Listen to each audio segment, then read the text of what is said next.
Welcome to the Gender in Focus podcast. I'm Elle, and each week I get to ask Kai Scott, the president of Trans Focus Consulting, all the questions you have ever wanted to ask about trans and non-binary people in the workplace and in the wider world. I very much encourage people to go and look at the stories, to read them, and to remember them for their lives, what they were doing, what were motivating them, what had a spark in their eyes, right? These are really important things that we not turn away from the humanity behind the numbers. This is something that trans people carry all year round because this is happening all year round. It's not just happening on November 20th. And so it's quite a lot to handle for a lot of trans people. It's very heavy. And it's scary to see those numbers. Each year on November 20th, Trans Day of Remembrance invites us to pause, to remember the trans and non-binary people we have lost this year due to violence, and to confront the realities behind those numbers. Today, we'll talk about the history of Trans Day of Remembrance, what happened this year, and how allies can show up, especially when the headlines are heavy. Because Trans Day of Remembrance isn't about performative empathy or one-day solidarity. It's about building the foundation of allyship, laying the bricks of listening, checking in, and taking the small, concrete actions trans people are asking for. The issues are big, but the asks are small. Start with your own actions, acknowledge that this day can be hard. That's where real allyship begins. And even though it's quite heavy, I am really glad to be joined by my colleague, Elle. Hi. Hello. How's it going? Well, we are starting on a really important but also a difficult topic today with Trans Day of Remembrance. So I'm feeling a bit somber. Me too. This is always a really hard topic to discuss. And I think I really want to be mindful, or one of the things I kind of want to start with is that it can often feel like these topics are just things to chat about. But there are real people who are really having to face some really serious consequences of kind of what we're seeing in the world. So while we're going to be discussing it, it's kind of important to remember that this is like a real thing that's affecting real people. Yeah, absolutely. Well put. That we kind of center the humanity and the loss of this moment or moments, right? For sure. To begin with, then, maybe it might be good to have just an overview of what Trans Day of Remembrance actually is and how that began. I wonder if, I don't know if is it well known outside of the sort of trans community? I don't think so. I think even that there is a day is sometimes surprising, or people remember that there is a day, but maybe don't remember exactly when. And so can kind of be surprised. Oh, right. It's the end of November. Right. And it's Trans Day of Remembrance, right? And then perhaps have participated in other events in the past and then go about it. But so it's always good to kind of have remembrance about the Day of Remembrance. But yeah, it basically started just over 25 years ago, 1999. There were a few concerned trans people who just saw a high rate of violence towards trans and non-binary folks, as well as murders of trans and non-binary folks because of who they are. In particular, there is one individual who inspired, so kind of grieving around Rita Hester, who was lost too soon, as with every trans and non-binary person that is killed.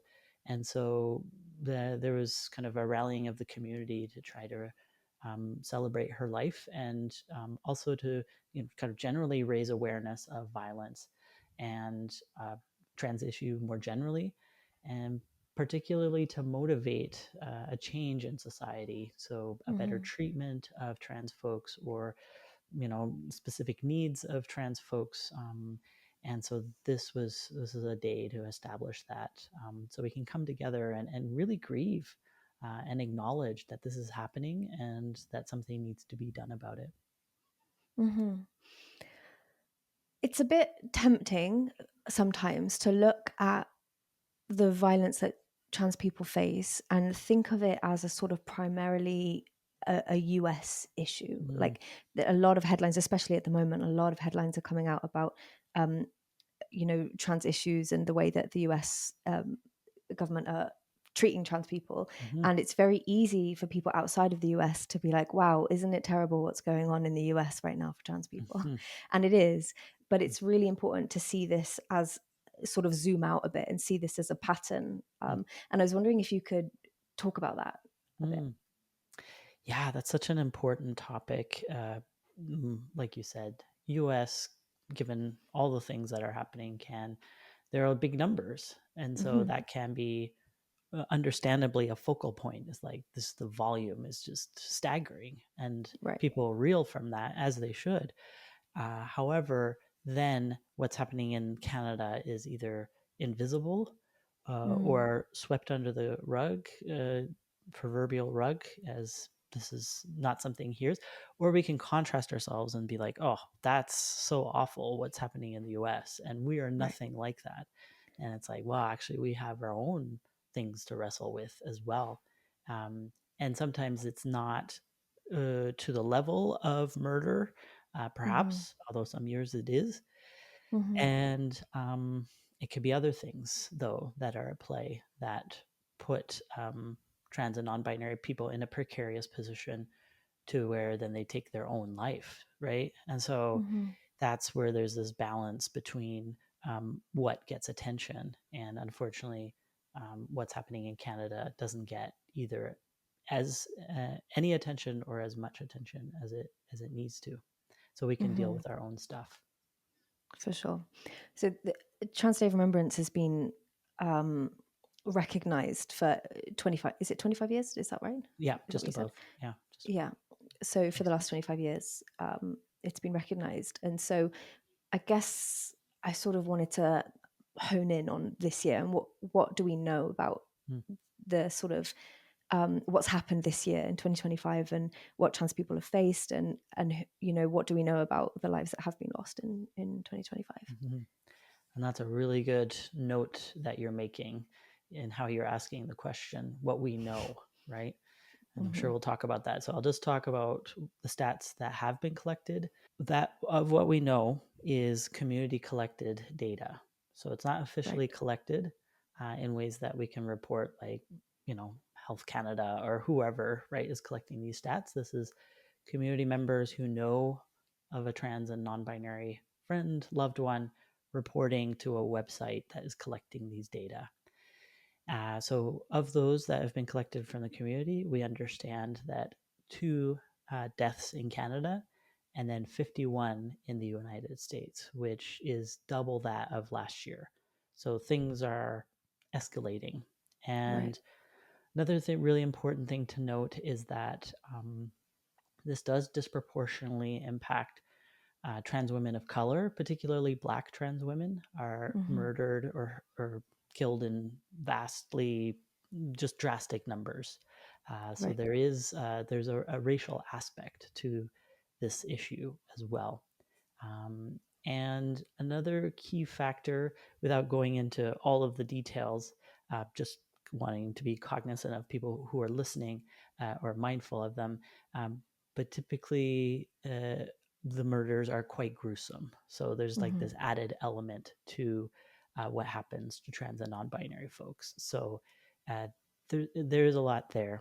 Um, I will also say I think it's important not just to look at the numbers. The numbers are important, but also the stories behind the numbers. So, or Mm-hmm. in front of the numbers, I should say, because they're more important. So I think about Alice Carrier from Montreal, who we lost too soon. She uses she, her pronouns, and just understanding what her life was like and what she enjoyed doing, and unfortunately could not continue with us, right? I think Mm-hmm. of Kira Salem, who uses they, them pronouns, and how we lost them too soon as well. Those are some examples in Canada. Obviously, the ones that we know, they're likely more than we know. There are folks in the US as well. Linda Moran, Onyx Cornish, Shiperius Dupree. These are just some examples, and I just want to name them Of course, we can't name everyone because it would be a very long podcast. But just so that we have some sense, and I very much encourage people to go and look at the stories, to read them, and to remember them for their lives, what they were doing, what they were motivating them, what, had a spark in their eyes, right? These are really important things that we not turn away from the humanity behind the numbers. Mm-hmm. You touched on something just then about how we don't necessarily know all of the numbers. We don't know all of the people that have been affected in this way. And I wanted to get you to go into that a bit more. You talked about how this is community collected. So we really are seeing a lack of data around the violence against trans people. And then that translates to really not understanding the scale of what's facing the community. And so, I was wondering if you could go into that as well, and what that means, really. Yeah.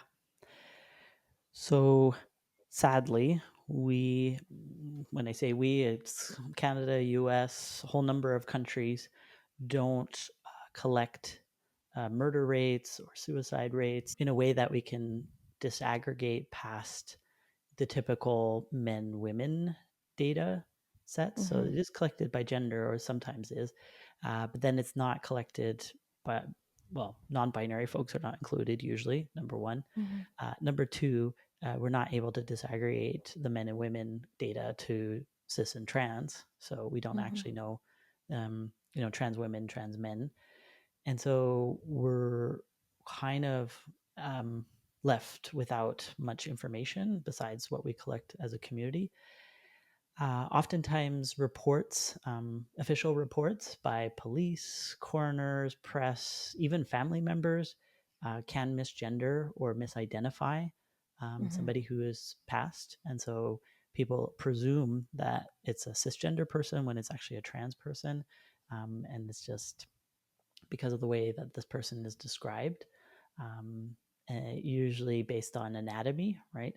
And Mm-hmm. so, that complicates how the trans people become visible and how their deaths are known to us as the public, and that just makes it that much more challenging to know the scale of the problem, like you mentioned. But it also links then downstream to a lack of funding, where Right.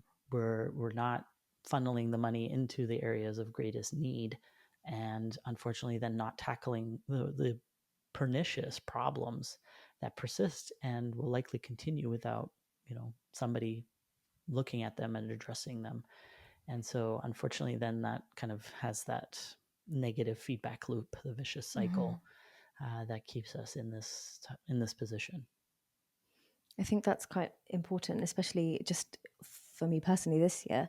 Mm, You've mentioned that there were two people whose lives have been lost in Canada, but we personally know somebody who isn't included in that number. So my friend Hannah, who died in mm, February, was a trans woman, and she isn't included in those numbers. So we know that there are more than two. And if Hannah isn't noted, there is a good chance that Hannah isn't the only person who isn't noted. And so mm-hmm. there's a real consequence to that, in that we just don't know what we're looking at. And then we can't know how to fix it if we don't know what we're looking at. Yeah, yeah. And it does such a disservice to the people we've lost. Like it's like so senseless, Mm-hmm. um, and the fact that we haven't collected data allows people to continue to turn a blind eye or turn Right. away from the issue, right? Rather than have a curiosity. And usually when we do start to collect stats, it's staggering, like Yeah, in a I way can that imagine. totally bowls over everyone. Is like, oh, I didn't realize it was this bad, you know? Mm-hmm. And so we owe it to the people we've lost. We owe it to ourselves to know, to look, to face it, like really look at it, even if it's Mm-hmm. uncomfortable, and we'd rather it not be the case. But it's an important first step. For sure. Now, this is quite a heavy topic, and I think it can often leave people who want to be supportive in a bit of a situation where it's like, oh, this is so big and so terrible, Mm, and I have no idea what I can do to really do anything about mm, this or to change anything. And so, really, I guess that's the next thing I wanted to ask, which is how can allies show up, especially around Trans Day of Remembrance, mm, but also year round, that shows meaningful support to the trans mm. community. Yeah, I appreciate that feeling, and I also share it, right? Where it feels so daunting because Hmm. it's so grim. And Right. how can you, especially as an individual, come anywhere near to addressing it? But I guess the Hmm. ask isn't that people wholesale solve this problem, although I'm Right. sure if we all had some way of doing it, we would try. Right. Um, For sure. and I think it's not so much about with an like having to focus on solving this big heavy thing. It's more about um, what is tangible, what is possible at any given moment for particular whatever's whoever's in front of you, right? Like that's whether you know somebody trans or not is likely you have somebody, right? Hmm. Um, and even showing strangers some kindness can go a long way as well. So I think I like to focus on the everyday because one, it's doable, you know, Hmm. um, and that's where those actions can and mean a lot, and they do scaffold to something larger eventually, right? Because as we get more and more involved in creating actively involved in creating a better world, there are going to be more and more opportunities revealed that you Hmm. can then step into. Perhaps it's a particular stream of your work that adds more trans aspects to it, or you at some point are involved in getting funding and then are able to add a trans piece to it, right? So it's just start with the everyday, but then also be open to adding things along the way that might be bigger, Hmm. and even like pointing things out, like we don't have all the data, you know, Right. not just for trans and non-binary. There's plenty of other groups that are not counted in very important things, and simply asking the question, I don't think we have enough data, and we need to go collect more, is a Hmm. really important thing to say, Hmm. depending on where you find yourself. Uh, so there are big things that can be done, but I think the everyday provides some of that um, muscle memory that can be built over time to then when the bigger opportunities show up, it's kind of not as big of a thing. It doesn't Right. so much effort.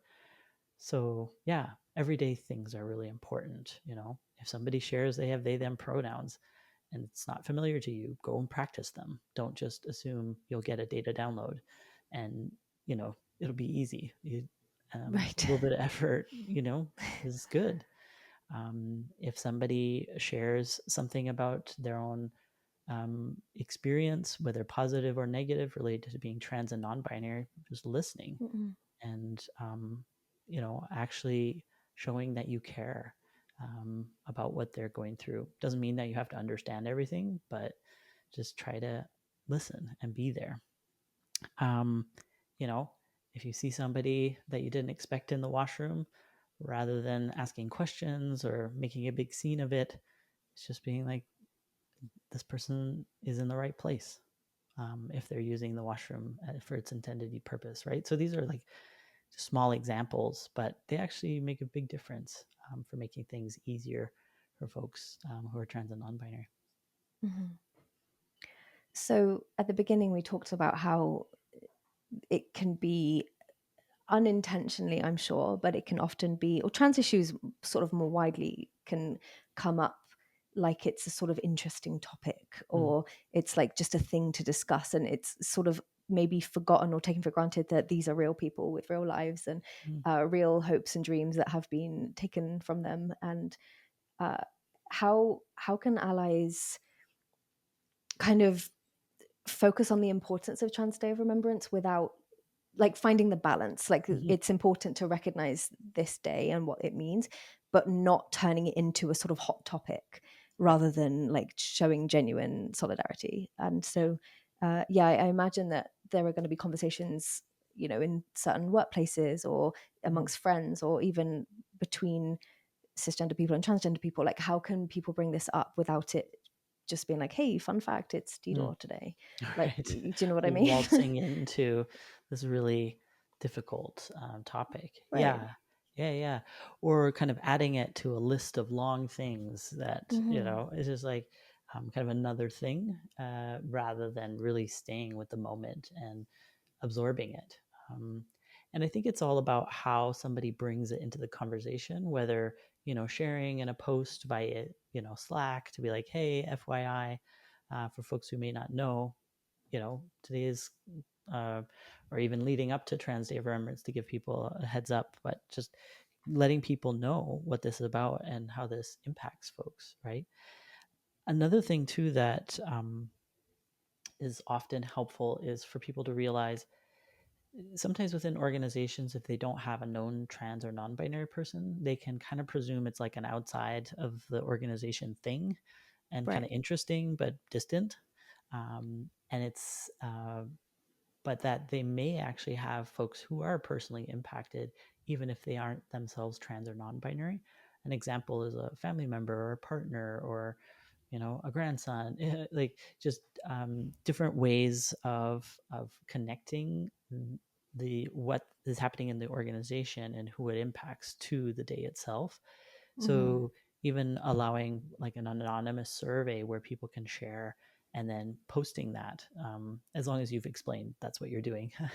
Don't want Right. like deep personal stories to be, but if you explain what this is for, and allowing kind of a reading of names along with people who are personally affected by this, even if Mm-hmm. maybe they weren't like a family member of somebody who is deceased, but just to say, when this day comes up, this is how I'm impacted. I worry about my child. I worry about my partner. So this does impact like a broader group of people or like a network. So I think, and then those things do show up in the workplace, whether people realize or not. And so Mm-hmm. allowing that impact to be visible is, or at least an opportunity for that, if somebody wants to share, it can be really powerful for people to kind of connect the dots a little bit more, rather than it being a distant somewhere out there problem. Right. Recognizing that this is a really difficult day in general, Mm-hmm. and it weighs especially heavily on trans and non-binary people. And Mm-hmm. so if you do have a trans and non-binary person in your life, Right. there is a sort of maybe two things that can happen more often than not, which will either be, Mm-hmm. this is awkward and uncomfortable, so I'm not going to mention it, Yeah. and or uh, let me talk about it nonstop with you and commiserate with you and go really Mm-hmm. heavy all in with it. Mm-hmm. And so I imagine there are some allies who are like, kind of don't want to ignore it, but I don't want to get too Right. much either. So how can people, how can allies especially show up for the trans people in their lives Mm. around Trans Day of Remembrance specifically, Yeah. without doing either of those things, finding Right. the balance? Going to either extreme of like it's not Right. happening, like la la la la, Yeah. or like that's all we're talking about, right, for the whole Right. day. 100%. Yeah. Yeah, it's important to kind of recognize the parameters of what we're talking about, and then where can we land, in the middle somewhere, where for me, when I'm checking in with community members on that day, I ask the question, I recognize this Trans Day of Remembrance. So one, you've established yourself as somebody knowing what's happening, right? Because like I said, most people don't know what's happening. So Hmm. you're already a step ahead by acknowledging that it happened. And I'm here for you in whatever way that looks like. Um, and if you don't want to talk about it, I'm good. If you do want to talk about it, I'm here. If you just want to get ice cream, like just paint a picture of like so many different ways of doing that. And then, just follow that person's lead, right? If they don't raise it a lot, then just let it be. And then just presence alone is very powerful. And of course, you don't have to hang out the whole day. You know what I mean? Like just Right. find what it is, right? For Yeah. me, I struggle to go to community events, but I still want to commemorate it somehow. So, my friends who are trans know that about me. And so we do our own little ceremony on the beach, right? And Mm. that's really beautiful. We each get to say something, and then, we light something, and it kind of goes off into the sky, and it's very beautiful. And it's exactly the kind of acknowledgement. Because if in a bigger setting, it's a lot to kind of Yeah, absorb. And so just understanding who you're reaching out to and where their typical style is for things, if you know it, and if not, then you can offer different options, and then respecting whatever their response is. And sometimes adapting if something shifts and suddenly they initially said they didn't want to talk about it, but they're talking about it, you can follow with them, right? for sure. I don't know. Do you have any other ideas? That was some of what I was thinking about. But Yeah, no, I don't know.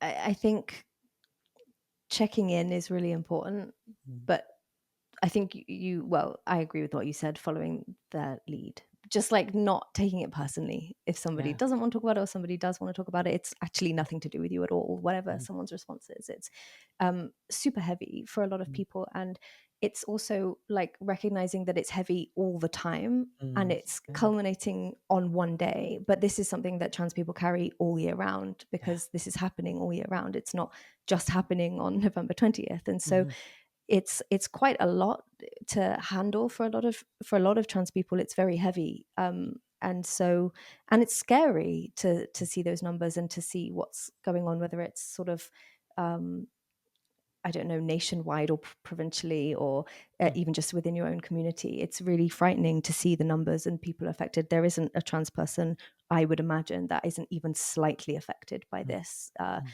whether it's somebody within their friendship group or somebody in their community that knows somebody who's been Oh yeah, affected by this directly.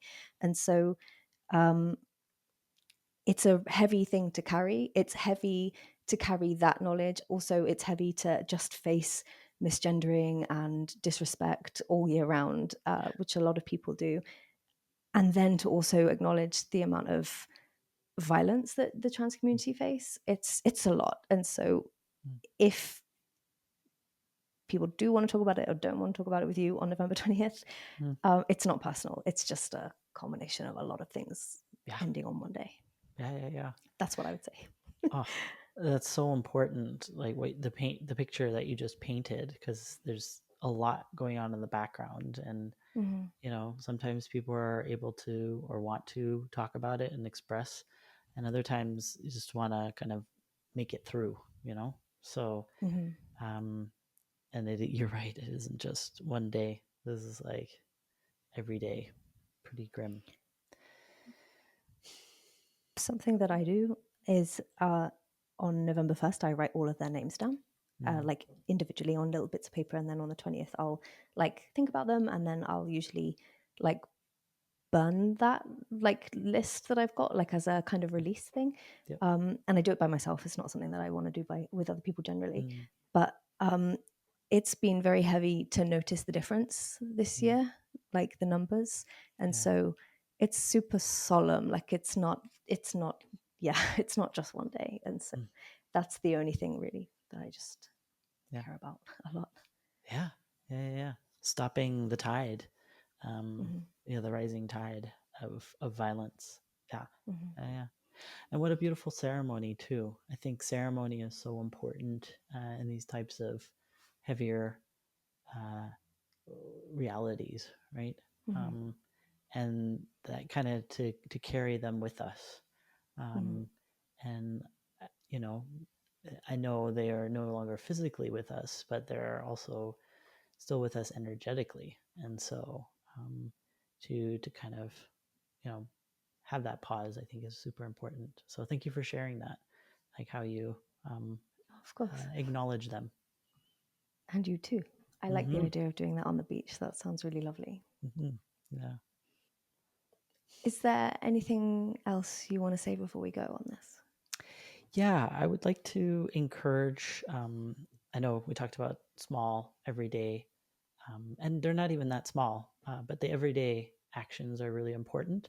I would say, especially for this day, I think sometimes allies can be a bit unsure of whether to show up at a community event. Mhm. And there are, especially in bigger cities, often Trans Day of Remembrance events. So in person, where people gather and usually read off lists, say some words. Maybe there's some sharing if people want to, express what's weighing on them and Mhm. what how they're absorbing this information. And oftentimes, of course, it depends on the description. So I would very carefully read each one of the descriptions. I don't want to say blanketly, but generally, the public is invited and Mhm. welcomed into these spaces, unless it expressly says, community only event, right? I mean, of course, we Mhm. want to respect that.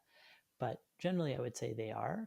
There's also virtual ones as well. So I encourage you to look the listing of your city to see if there's anything happening coming up on November 20th that you can be a part of, because oftentimes that can make a lot of what's probably in many cisgender minds is pretty theoretical or like Mhm. maybe a bit fuzzy, and can, when you hear stories, make it very tangible, very real, and also to lend your support and show that you're there to make things different, and better, and that can mean a lot.